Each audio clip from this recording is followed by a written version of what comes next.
Hello, I am Marcus Sedgwick. I am the author of Dark Peak and one or two other books over the last 20 years or so as well, and I'm delighted to be here.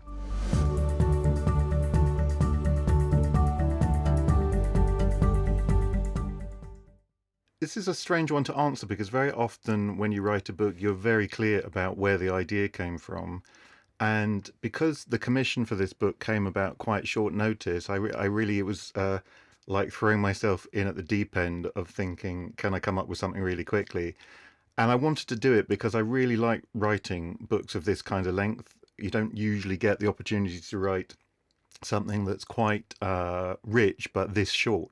So I really wanted to do it. And I said yes. And then I went to bed that night, and into my head from nowhere popped the memory of a place that I'd been to a few times when I was in my mid-20s. And that's this place in the Peak District called Lud's Church, which we'll probably talk more about. It's an extraordinary natural chasm in the middle of a forest on a hillside on the edge of the Peak District. It's an incredibly spooky, strange place. It's got loads of folklore attached to it, and there's all sorts of weird folk legends connected to the wider area as well. And I think the very next thought that I had was somebody has to go missing. And that was it. So I knew it was a story that was going to be set in this place, and that somebody, at least one person, was going to go missing, and that was the origin of it.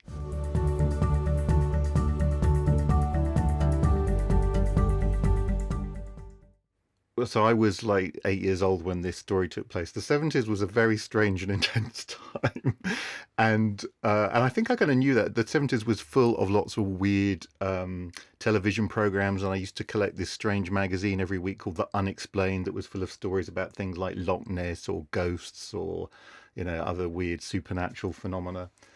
And as time has gone on, this idea of hauntology, of there being some strange unspoken power in the landscape that's feeding into us and that we're drawn to, has become more and more prescient, I think. And so I think, particularly for people of my age, it's got this very powerful resonance. And then I was thinking about the 70s and thinking I'd love to do something with that kind of weird vibe of the earth trying to speak to us all. And 1976 seemed an obvious choice because I was 8 years old, and I really clearly remember the huge drought that happened. And it had actually started at the end of 1975 and went on to 1976. And it was really striking. And the memories that you have from your kind of early, first years of life, I think are really powerful. And a thing like that happened. And I'm sure it'll be the same for the kids going through the pandemic now. Young kids will look back on this and they'll have these really strong memories of, we all had to wear masks. It was so strange. And it was like that with the drought. It really was severe. People were running out of water, having to go to the end of the street to collect water from water bowsers, and so on and so on and so on. So it seemed like it would be a powerful way of putting that as a background to this story.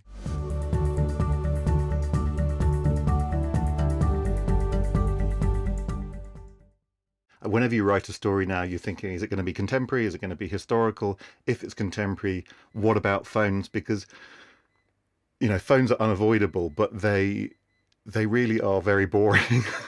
They can become so obstructive. And I'm working on another story at the moment, which is set now, and there are some phones in it, but I found a different way to get around that by going somewhere where phone signal cuts out. That's the obvious thing we do all the time now, is set things in remote places.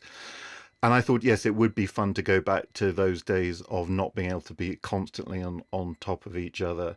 And I remember I know many people had similar things in their family. So in my family, there was at school, for example, there was a payphone in the school entrance, and but to make a phone call was going to cost you, well, originally 2p and then 5p, I think.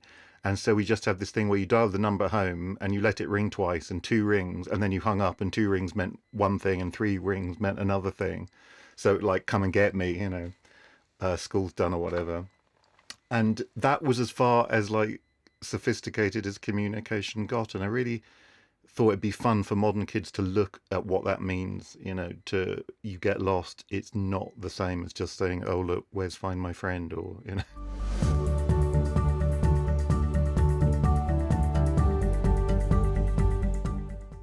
It's so spooky. It's such a strange place. And the first time I went there, we parked in the car park, and it's quite a short walk if you know where you're going from the car park to the church, as it's called, it's maybe a walk of like 10-15 minutes along the side of the river. You come out into a more open field, and then the hill is on your left, and you go up into the forest.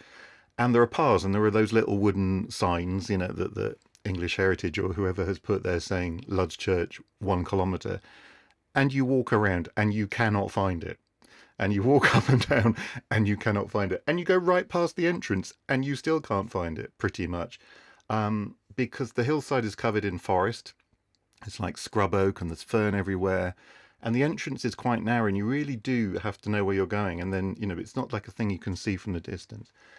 And then you don't quite know what you're expecting to find. And you walk in, you take a few steps, it drops down, and then suddenly the hillside goes up above you, and you're in this cathedral. I think it really is the best way of describing it. It's like being in a natural cathedral with no roof, with these really steep sides. It feels man-made because of the nature of the rocks. Look like blocks that have been cut in crazy shapes, but they look very much like they've had a human hand involved in making them. And it, no matter what time of year, you go in the summer, but it's really cool inside there. It's moist. There's these ferns hanging, dripping water down, and you can't see the end. And although it's not very long, I mean, it's 100 and something meters long and about 25 meters high. But the sense of being somewhere totally different is really striking.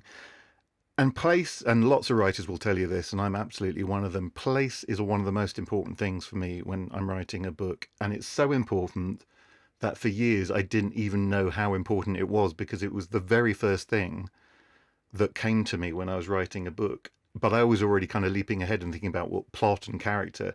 And it took like 5 or 6 years for me to realize that actually underneath plot and character, very often place is the first thing that inspires a book. And this is such an extraordinary place. And I kind of thought, why haven't I ever written about it? And then I thought, I don't think that anyone else has really written about it that I know of. Alan Garner should have written about it.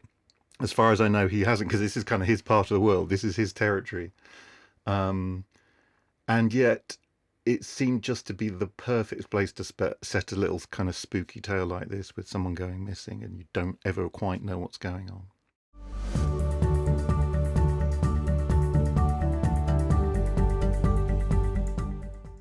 We don't know who wrote this poem.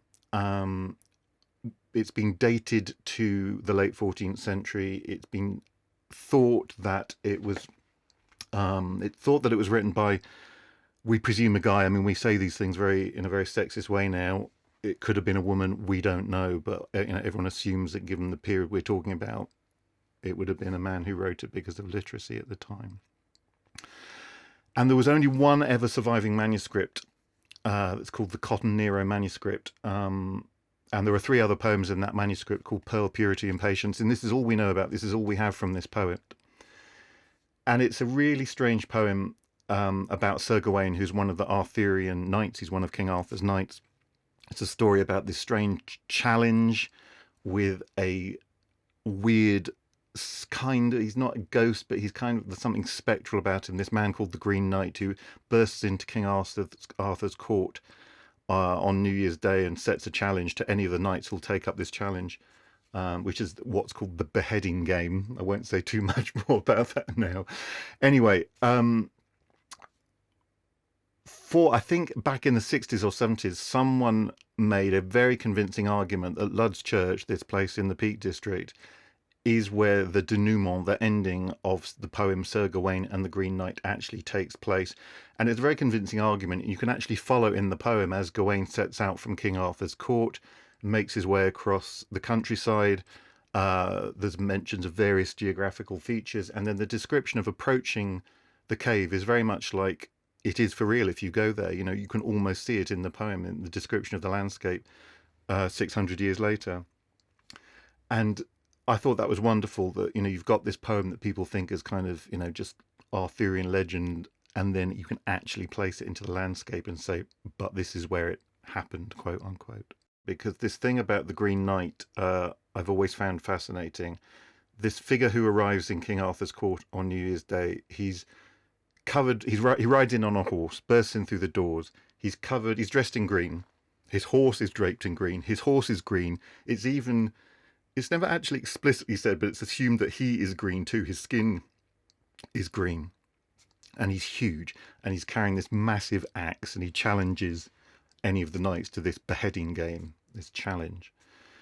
The Green Knight, they think there is a connection that he may also represent some nature figure, a figure who represents the kind of spirit of the forest and pagan worship and energy of the earth and stuff that had very much been swept under the carpet when Christianity took over as the predominant religion in the country. So there was that connection there too, and he's such a strange and powerful figure in the story. Although I mean, I won't give the end away, and it's very complicated, but at the end of the story, he's shown to be someone else. But I don't think that's really what the figure of the Green Knight represents throughout the body of the poem.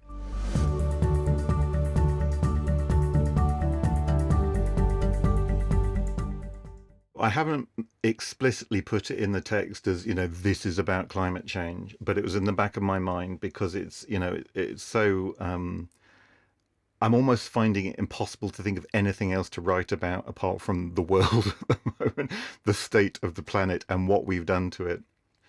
And so I'm really interested at the moment in writing texts that are to do with people in the landscape, but the landscape is not a passive object that we dominate anymore. And I think that's the change that a lot of us are feeling, and it's what I'm trying to get across in some of my books, is that the earth is a living thing.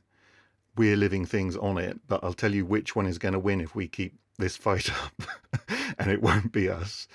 So we need to learn to respect that the world that we live in much more while there is still time, and there is still time, in order to change these things. And I think that fundamentally to that is, as I say, changing this relationship we have to the earth, rather than us just thinking that here's this thing that we can dominate. Seeing it in a very different way, that this is a place that we need to respect if we're going to go on having a place here. And so in this text, I guess at the back of my mind, not so overtly in the story, is the idea that, the earth is angry, and it will, it's angry with us, and it will find its way of correcting things if we don't do it first.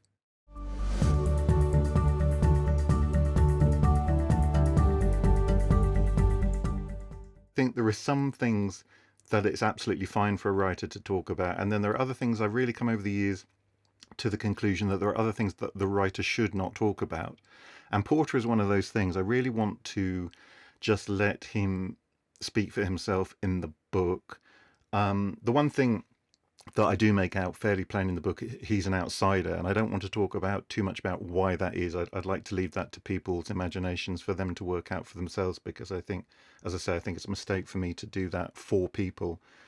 But because this is one of the other themes about the book, is about who belongs, who doesn't belong, who we allow, who we don't allow, and the relationship of all those people, as I was saying in my previous answer, to the earth itself and to place itself.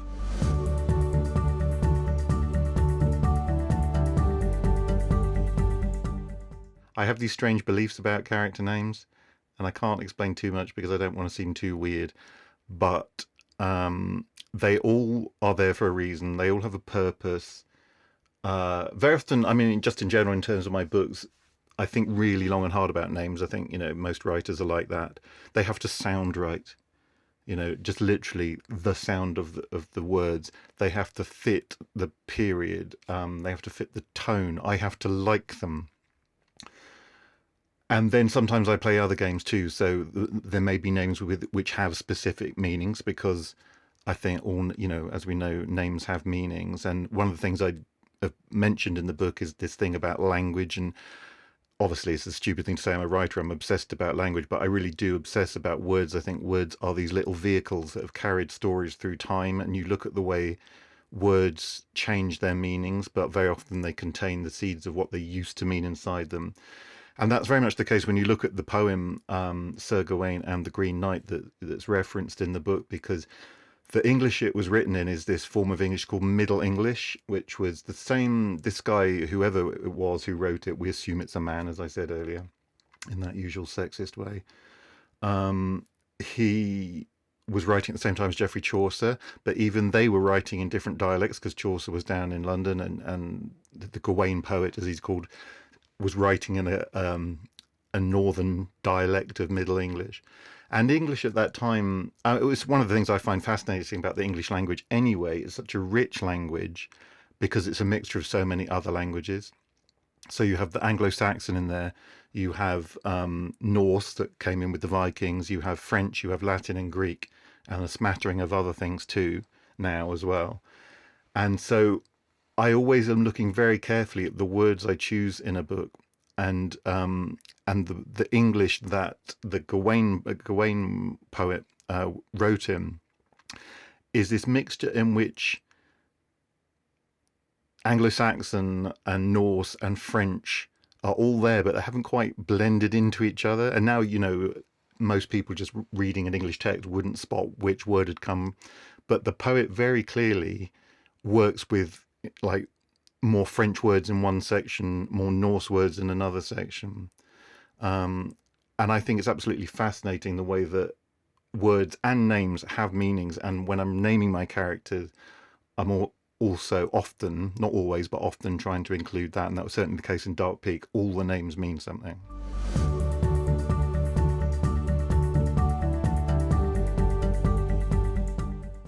If you're telling a story, you have to tell it, quote unquote, properly. And part of what that means is the appropriate length for how big the story is.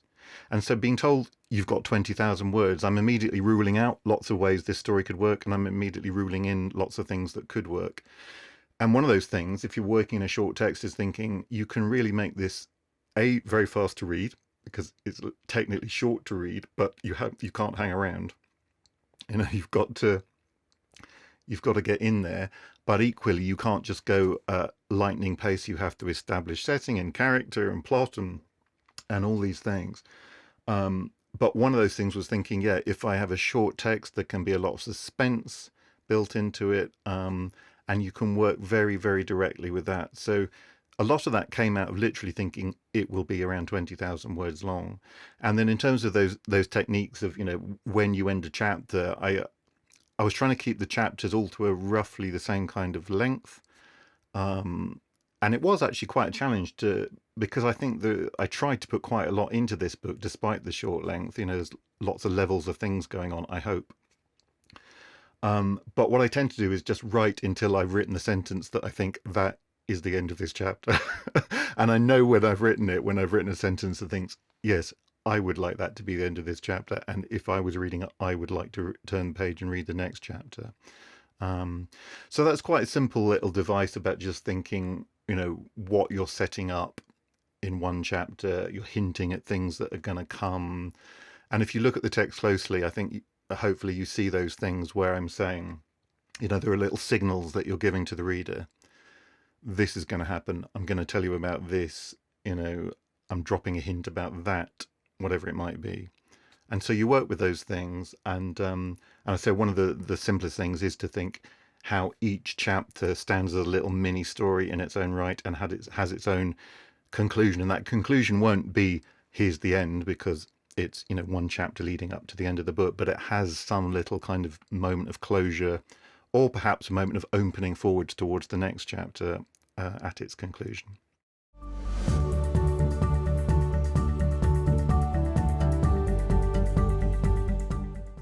Well, I hope they enjoy it, obviously, to start with. I hope they get the same feeling I used to get and still get when I watch or read something that I don't quite understand, but that is somehow connects into the back of your brain, that it bypasses your logical thoughts. And the writing that I like the most is stuff that does that really, I say, goes straight in the back of the head and is bothering you and troubling you, and you don't quite know why. Because I can think of, there are other books and things that in this kind of mold of mysteries and stuff that speak to me like that I enjoyed as a kid and I enjoy now. And that feeling of just like something tickling at your brain, but you don't quite know what it is, that mystery. And I hope also they take away some reflections about, who we are and what we're doing here and our place in the world and this relationship that the world has to us, and that it's not a one-way relationship, that we're kind of speaking to each other um, in a language that has no words, but which I think is really powerful and that our bodies recognize even if our minds don't recognize.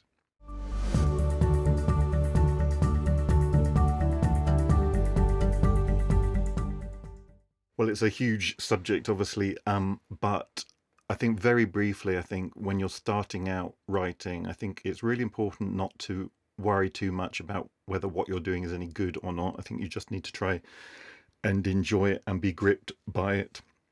I also don't think you should worry about how long anything you're writing is. Just write what you feel like writing. I do think it's quite good if you only know one thing about your story. I think it's very helpful to just spend some time thinking about how your story will end. And that's useful for a lot of reasons. Perhaps the most important one being is that we have all read books with bad endings. We've all picked up a book and loved it and like charging through it and thinking this is fantastic, and then you get to the end and you throw it across the room because it's let you down. And that's really how it feels, I think, when you read a book with a bad ending. It feels like it's let you down. You put all this effort into reading the damn thing, and then the author couldn't even give you a satisfactory ending. So that's one thing. But in terms of writing, if you know where you're trying to get to in your story, if you get a little bit lost, if you start to run out of steam, you can always remind yourself, yes, but I'm going to get to that scene at the end where they're dangling over a crocodile pit, and I know that's where I need to get to. And that can like bring you back on track and re-excite your imagination, whatever it was that inspired you to write the story in the first place, if you've always got that ending in mind. That being said, I've got loads of friends who are writers, and probably half of my friends who are writers don't know how their books will end, and they just kind of set off into the dark, and they see what happens. But if I know one thing about a book, it's that I know how it will end before I start.